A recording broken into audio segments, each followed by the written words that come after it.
कंजूस सास। बलियापुर नामक गांव में स्वर्ण नाम की औरत रहा करती थी। उनके दोनों बेटे शहर में जाकर काम करा करते थे। बड़ी बहू का नाम प्रतिभा और छोटी बहू का नाम सुनैना था। स्वर्ण और प्रतिभा हमेशा सुनैना को तंग किया करती थी, क्योंकि उनके छोटे बेटे ने सुनैना से शादी अपनी पसंद से की थी और सुनैना एक साधारण से परिवार से थी। एक बार बड़ी बहू के हाथ से सास का चश्मा टूट गया है। प्रतिभा, ये क्या कर दिया मैंने? ये तो माँ जी कल ही बनवा कर लाई थी। उनको पता चलेगा तो बहुत गुस्सा होंगी। क्या करूँ, क्या करूँ? प्रतिभा बाहर काम कर रही सुनैना के पास गई और कहा, प्रतिभा, सुनैना, सुनो, माँ जी के कमरे से जूठे बर्तन ले आओ। सुनैना, ठीक है दीदी, अभी ले आई। सुनैना जैसे ही माँ जी के कमरे में गई तो उसने देखा कि चश्मा नीचे टूटा हुआ है। उसने चश्मा उठाया ही था, तब तक प्रतिभा माँ जी को लेकर वहाँ पहुँच गई। प्रतिभा, हे भगवान, माँ जी का चश्मा तोड़ दिया। माँ जी कल ही उसे बनवा कर लाई थी। ये क्या किया तूने सुनैना? कोई काम ध्यान से नहीं करती हो तुम। कितना नुकसान कर दिया। स्वर्ण, ये क्या कर दिया तूने? जब से आई है सुन, नुकसान पे नुकसान किए जा रही है। एक तो घर से खाली हाथ आ गई और जो अब मेरे घर में बचा है वो भी तोड़ना चाहती है। सुनैना, माँ जी, ये मैंने नहीं किया। प्रतिभा दीदी ने मुझे बर्तन देने भेजा था तो मैंने देखा कि चश्मा टूटा हुआ नीचे गिरा है। प्रतिभा, तू क्या कहना चाहती कि मैंने तोड़ा है? सुनैना, नहीं दीदी, मैं तो माँ जी को बता रही थी कि मैंने नहीं किया। यहाँ प्रतिभा रोने की एक्टिंग करके दिखाती है। प्रतिभा, मेरी किस्मत देखो ना माँ जी, आपने देखा ना, आपके सामने मुझे गलत बना रही है। सुनैना, नहीं दीदी, मेरा ऐसा कोई इरादा नहीं है। प्रतिभा, चुप रहो तुम। एक तो नुकसान करती हो, ऊपर से झूठ भी बोलती हो। स्वर्णी, जाओ मेरे सामने से और दोबारा मत आना जब तक घर का सारा काम न खत्म हो जाए, समझी? उसके बाद तुम जंगल चली जाना, वहाँ से लकड़ियाँ काट कर ले आना। प्रतिभा, जंगल चली जाइयो समय से, समझ गई? सुनैना, लेकिन दीदी, इन सब कामों को करने में ही शाम हो जाएगी। इतनी जल्दी ये सब कैसे करूँगी? प्रतिभा, मुझे क्या पता, माँ जी ने बोल दिया सो बोल दिया, समझ गई?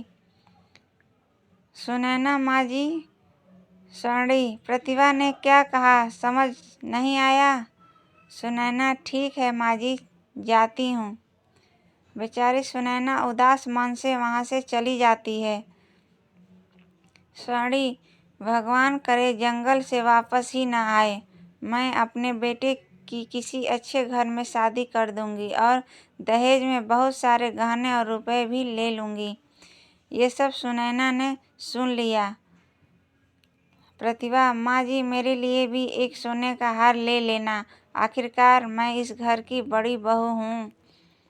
स्वर्णी, ठीक है, जाओ अब मेरे लिए कुछ बढ़िया सा खाने को ले आओ। प्रतिभा, जी माँ जी, अभी लेकर आई। प्रतिभा वहाँ से चली गई। स्वर्णी, अब बस इस सुनैना को इस दुनिया से मिटाना होगा। एक बार ये काम हो जाए, मैं पंडितों को जी भर के खाना खिलाऊंगी। सुनैना काम करते करते रोने लगी। सुनैना, मैं ऐसा क्या करूं जिससे माँ जी मेरे बारे में ये सब सोचना बंद कर दें। हे भगवान, मुझ पर अपनी कृपा करो।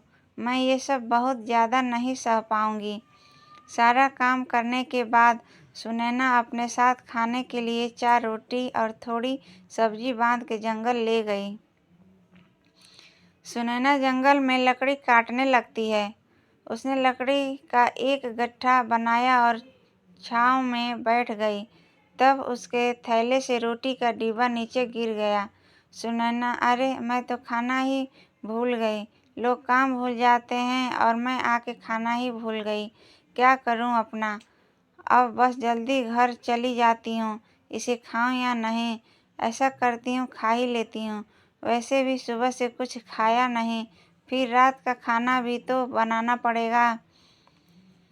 सुनैना बैठकर खाना खाने ही वाली होती है कि तभी वहाँ पर एक बकरी उसके सामने आकर बैठ जाती। सुनैना, तुझे भूख लगी है? आजा तू भी खा ले।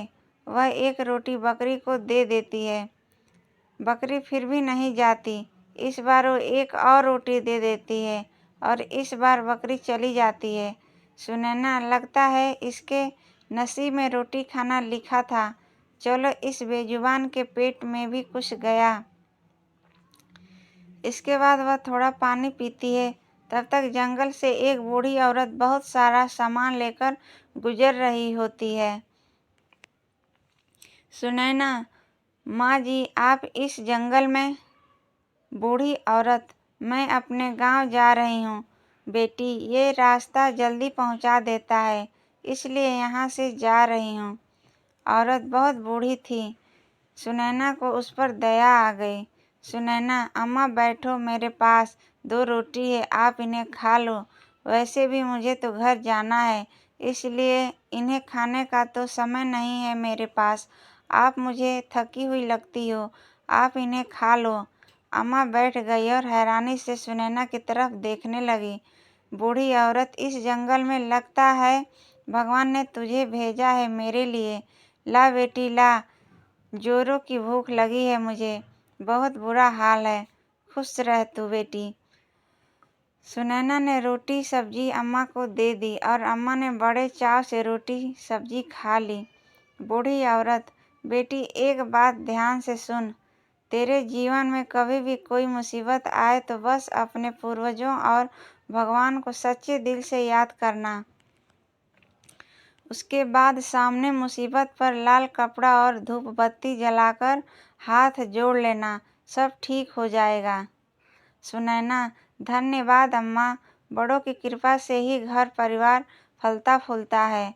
कभी बलियापुर गांव में आना होगा तो किसी से भी पूछ लेना, मेरी माँ जी का नाम, उनका नाम स्वर्णी देवी है, तो आपको बता देंगे मेरे घर का पता। कभी आना हो तो हमसे मिलने ज़रूर आना। बूढ़ी औरत, जरूर बेटा, कभी मौका मिले तो ज़रूर आऊँगी। अब बेटी तू जल्दी घर जा, ये जंगल तेरे लिए सुरक्षित नहीं है। सुनैना, ठीक है अम्मा, आप भी जल्दी चले जाओ। बूढ़ी औरत, और हाँ बेटी, कभी भी डर लगे तो अपने पूर्वजों को याद करना, पितृ हमेशा अपने वंशजों की रक्षा करते हैं। सुनैना, जी अम्मा। सुनैना घर पहुंचती है। उसके बाद रात के लिए खाना बनाने लग जाती है। खाना बनाकर सबको खिलाया और उसके बाद सब सो गए। अचानक पूरा घर हिलने लग गया। अचानक एक कमरे से बहुत तेज आवाज़ें आने लगी। सब लोग डर गए। कुछ देर बाद सब एकदम से शांत हो गया। प्रतिभा, माँ जी ये क्या था? ये कैसी आवाज़ थी? स्वर्णी, रुक, मैं देखती हूँ। स्वर्णी, सुनैना जा तू देख क्या है वहाँ। सुनैना, माँ जी मुझे डर लग रहा है। स्वर्णी, जाती है या नहीं? इसके बाद सुनैना कमरे में देखने चली गई। वहाँ कोई नहीं था। सुनैना, माँ जी यहाँ कुछ भी नहीं है। स्वर्णी, ऐसा कैसे हो सकता है? इतनी भयंकर आवाज़ भला किसकी हो सकती है? प्रतिभा, मुझे लगता है कोई जानवर खिड़की से घुस गया होगा। मैं कहती थी ना वहाँ जालियाँ लगा लो। स्वर्णी, चलो अब जाओ, सब सो जाओ। अगले दिन। स्वर्णी, सुनैना सुन, वो कपड़े रखे हैं, धो देना सारे, और घर की सारी चादरें भी धोनी है, और हाँ पर्दे भी, समझ गई? सुनैना, जी माँ जी। तब तक वहाँ उनकी पड़ोसी शारदा आ गई। शारदा, प्रणाम अम्मा, कैसी हो आप? स्वर्णी, आओ बेटी, तुम कैसी हो? हमारा तो जैसे तैसे वक्त निकल रहा है। शारदा, मैं ठीक हूँ माँ जी, आपसे वो शहद लेने के लिए आई हूँ। कुछ दिन पहले आपसे मंगवाया था ना। स्वर्णी, अरे हाँ, मैं तो भूल ही गई। क्या करूँ बेटी, उम्र हो गई है। रुक, लाती हूँ। स्वर्णी जैसे ही अंदर गई, शारदा तुरंत सुनैना के पास जाकर बोली, शारदा, सुनैना तू दुखी नहीं होती? इस बुढ़िया के ऐसे बर्ताव से जीना मुश्किल किया हुआ है तेरा। इसने कहती हूँ तू अपने मायके वालों को बता देना। सुनैना, नहीं बहन, मेरे माता पिता गरीब हैं, उन्हें मैं और पीड़ा नहीं दे सकती। मुझे परेशान देखो और दुखी हो जाएंगे। शारदा, तेरे लिए मुझे बहुत दुख होता है, तू अपना ध्यान रख। सुनैना, तुम मेरी चिंता मत करो, वो जैसी भी हैं मेरी सास हैं, गुस्सा करती हैं पर दिल की अच्छी हैं। शारदा, तू बहुत भोली है रे। माँ तो तेरे लिए बस प्रार्थना ही कर सकती हूँ कि एक दिन तेरा जीवन भी सुधर जाए। तू परेशान मत होना। हाँ सुनैना, ये सब मेरा परिवार है और परिवार में तो ये सब चलता ही रहता है। तब तक अचानक माँ जी आ गई। सड़ी, ले शारदा अपना शहद। शारदा, धन्यवाद अम्मा, अच्छा मैं चलती हूँ। उसने सुनैना की तरफ देखा और चली गई। सुनैना ने अपना सारा काम किया, पहले कपड़े, घर की सफाई, आंगन की सफाई। रात के समय स्वर्णी, अरे ओ सुनैना, खाना बना या नहीं? सुनैना, बन गया माँ जी, आप हाथ धो लीजिए, अभी लगाती हूँ। स्वर्णी, रख जल्दी, भूख लगी है मुझे बहुत। सुनैना, अभी रखती हूँ माँ जी। स्वर्णी, खाना खाते ही, छी छी थू, कैसा खाना बनाती है तू, ऐसा खाना तो जानवर भी ना खाए। सुनैना, माँ जी मैं आगे से ध्यान रखूंगी। सास और प्रतिभा ने सारा खाना खा लिया और जानबूझ के बाकी रोटियां और सब्जी छुपा दी। स्वर्णी, और ला रोटी। सुनैना, माँ जी रोटियां तो खत्म हो गई हैं। स्वर्णी, इस घर में तो पेट भर के खाना भी नहीं मिलता, जीना दूभर हो गया है, जा बर्तन ले जा। स्वर्णी ने प्रतिभा को वो खाना दिया। प्रतिभा ने तुरंत वो खाना गाय को खिला दिया और वापस वहाँ बैठ गई। प्रतिभा, चलिए माँ जी, कल शादी में भी जाना है, सो जाते हैं। सबने खाना खाया, किसी ने सुनैना को खाने के लिए नहीं पूछा। फिर सुनैना ने बर्तन धोए। आधी रात को अचानक आवाज़ आने लगी, सब बाहर आ गए। प्रतिभा, माँ जी फिर से यही आवाज़। सड़ी, ये आवाज़ तो कल से भी ज़्यादा है। प्रतिभा, माँ जी इस सुनैना को वहाँ भेज देते हैं, आप कमरा बंद कर देना। सड़ी, अगर वहाँ कोई जानवर होगा तो इसे खा जाएगा। सड़ी, सुनैना जाके देख कौन है वहाँ। सुनैना, नहीं नहीं माँ जी, मुझे डर लग रहा है। सड़ी, जाती है या मारूं? सुनैना जैसे ही कमरे में गई, प्रतिभा ने दरवाज़ा बंद कर दिया। सुनैना, माँ जी दरवाज़ा खोलिए, आप मेरे साथ ये सब क्यों कर रही हैं माँ जी, मुझे डर लग रहा है। सड़ी, ये सब मेरे बेटे की ज़िंदगी में आने से पहले सोचना चाहिए था, अब भुगत। दोनों हंसने लगीं। सुनैना, माँ जी यहाँ सांप है, सांप सांप। सुनैना जाकर कोने में छिप गई। सुनैना को अचानक अम्मा की बात याद आई। सुनैना ने तुरंत अपने पूर्वजों को याद किया। सुनैना, हे पितृ, मेरी रक्षा करो, कोई तो उपाय दो ताकि मैं इस मुसीबत से बच पाऊँ। अचानक वहाँ पे लाल कपड़ा और धूप बत्ती आ गई। सुनैना को बुढ़िया माँ की बात याद आ गई। सुनैना तुरंत डरते डरते उसके पास गई और धीरे से उसके ऊपर लाल कपड़ा डाला और धूपबत्ती जलाने लग गई और भगवान का नाम जपने लगी। सुनैना, हे ईश्वर, मेरी रक्षा करो मेरी। प्रतिभा, माँ जी चलिए, लगता है वो मर गई। जानवरों उसे अभी तक तो खा भी लिए चुका होगा। कल इस कमरे को खोलेंगे। स्वर्ण, ठीक है, भगवान करे इस बार ये मुसीबत टल जाए। अगले दिन प्रतिभा ने कमरा खोला। सुनैना एक जगह पे ही लेटी हुई थी। प्रतिभा चिल्लाई, स्वर्ण, क्या हुआ? कहीं भूत देख लिया क्या? स्वर्ण जैसे ही कमरे में आई उसने देखा कि चारों तरफ सोना ही सोना बिखरा हुआ है। स्वर्ण, हमारी तो किस्मत ही खुल गई। प्रतिभा, माँ जी, एक साथ दो मुसीबत टल गई। पहली वो मुसीबत और दूसरी गरीबी। आज से हम ऐशो आराम की जिंदगी जिएंगे। माँ जी देखिए ना, इतना सारा सोना, इससे तो हमारी कई पीढ़ियाँ मज़े से अपना जीवन बिता सकेंगी। प्रतिभा जैसे ही सोने का एक गहना उठाती है, प्रतिभा, कितना सुंदर है ना माँ जी, मेरे गले में बहुत अच्छा लगेगा। ठीक कहा ना मैंने? तब तक अचानक प्रतिभा को जोर से करंट लगने लगता है और माँ जी को सांप पकड़ लेता है। माँ जी चिल्लाने लगती है। चिल्लाने की वजह से ही सुनैना उठ जाती है। उसी समय अम्मा वहाँ प्रकट हो जाती हैं। बूढ़ी औरत, ये सब केवल सुनैना का है। इस खजाने में किसी ने भी बुरी नज़र डाली तो उसे छोड़ूंगी नहीं मैं। प्रतिभा ने वो हार फेंक दिया। सुनैना, अम्मा, माँ जी और प्रतिभा दीदी को छोड़ दो आप। बूढ़ी औरत, नहीं बेटी, ये सब तुझे जीने नहीं देंगे। मेरे होते हुए तुझे कोई तंग नहीं कर सकता। सुनैना, अम्मा, आपके आगे हाथ जोड़ती हूँ, कृपया छोड़ दो इन्हें। बूढ़ी औरत, ठीक है, दोनों बच जाती हैं। सुनैना, माँ जी आप ठीक तो हो ना?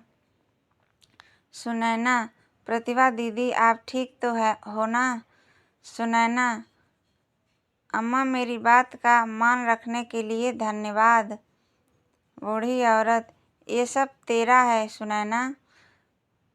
सुनैना, अम्मा, ये सब मेरा कैसे हुआ? मुझे आप ये सब क्यों दे रही हो? बूढ़ी औरत, बेटा, ये तेरा ही था हमेशा से। एक ज़माने में तेरे पूर्वजों ने इस खजाने को छुपाया था दुश्मनों से। वो चाहते थे कि ये सब उनके किसी वारिस को मिले जो ईमानदार और नेक हो, ताकि सबका भला हो सके। वो चाहते थे कि दुश्मन इसका गलत इस्तेमाल ना कर पाए, इसलिए उन्होंने इस खजाने की पूजा करवाई। इसके बाद ये खजाना सर्प में बदल गया और तब से वो तुम्हारे वंश के सही उत्तराधिकारी को खोज कर रहा था। तुमने जिस बकरी को रोटी खिलाई वो असल में सर्प था, जो भेष बदलकर तुम्हारे सामने बकरी बनकर आया था, ये जानने के लिए कि तुम वही सही उत्तराधिकारी हो कि नहीं। बेटी, तू बहुत भोली है। सब याद रखना, ये खजाना सिर्फ तुम्हारा है। ये कोई मामूली खजाना नहीं है, मंत्रों द्वारा सिद्ध किया गया खजाना है। याद रखना, इस खजाने की सुरक्षा स्वयं सर्पदेव करते हैं। इसलिए सुनैना, तुम इसके खो जाने की चिंता मत करना। ये हमेशा तुम्हारे पास रहेगा। तुम्हारा कल्याण हो। सुनैना, माँ जी, ये सब आपका है। इसका जो कुछ भी करना है वो आपकी मर्जी से ही होगा। स्वर्ण, बेटा, मैंने हमेशा तेरे साथ बुरा किया। तू चाहती तो इतना सारा धन पाके हमें घर से बाहर निकाल सकती थी। घर पर तू ये सब मुझे दे रही है, क्यों सुनैना? सुनैना, माँ जी, मैं हमेशा चुप रहती थी ताकि एक दिन आप मेरे प्यार को समझ सको। देखो ना, आज आपको मेरा इस परिवार के प्रति प्रेम समझ आ गया। इससे ज़्यादा मुझे कुछ भी नहीं चाहिए। प्रतिभा, मुझे माफ़ कर दो। मैंने तुम्हें हमेशा मारना चाहा, लेकिन आज तुमने मुझे बचाकर मेरी नज़रों में अपनी इज्जत और भी बढ़ा दी है। आज से मैं हमेशा तुम्हारी बड़ी बहन बन के रहूँगी और तुम्हें कुछ नहीं होने दूँगी। स्वर्णी, सुनैना, इसकी हकदार सिर्फ तू है। ये जिम्मेदारी तुझे ही संभालनी होगी। तेरे पूर्वजों का भरोसा है तू, इसलिए अपनी जिम्मेदारी को समझकर वही कर जो सही है। स्वर्णी, जी माँ जी, मैं आपकी बात का मान रखूँगी। इसके बाद सुनैना का परिवार बहुत अमीर हो गया। सुनैना दान पुण्य करने लगी और खुशी खुशी अपने परिवार के साथ रहने लगी। इस कहानी से आपने क्या सीखा? नीचे कमेंट में हमें ज़रूर बताइए।